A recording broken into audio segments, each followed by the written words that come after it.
Hi అండి అందరికీ.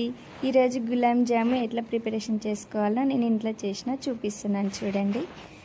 ఫైనల్గా గులాబ్ జాము పిండి అయితే మ్యాష్ చేసుకున్నాను మెత్తగా. కొన్ని కాచి చల్లార్చిన పాలు తీసుకొని మెత్తగా మ్యాష్ చేసుకోవాలి. ఫైనల్గా చేసుకున్న తర్వాత ఇలా ముద్దలాగా చేసి పక్కకు పెట్టుకొని మనకి ఎంత కావాలనుకుంటే ఆ సైజులో రౌండ్గా చేసుకొని నేనైతే మీడియం సైజ్ చేసుకున్నాను.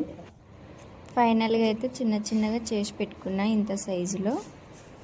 తర్వాత ఆయిల్ హీట్ ఎక్కిన తర్వాత ఒక్కొక్కటి వేసుకోవాలి. వేసుకొని గోల్డెన్ బ్రౌన్ కలర్లో కాల్చుకోవాలి. వాటిని మీడియంలో పెట్టుకోవాలి స్టవ్ని. పెట్టుకున్న తర్వాత ఫైనల్గా వేసేసుకొని గోల్డెన్ బ్రౌన్ కలర్ స్లోగా స్టవ్ పెట్టుకొని కాల్చుకోవాలి. వాటిని మంచిగా కలర్ వచ్చింది. చక్కెర పాకము మిస్ అయిపోయింది ఆ వీడియో, అది దాంట్లో ఫైనల్గా వేసేసుకున్నా తీసినెంబడి. ఫైనల్గా టేస్ట్ చేసి చూస్తున్నా చూడండి. గులాబ్ జామ్ అయితే చాలా సూపర్ వచ్చింది. Bye bye.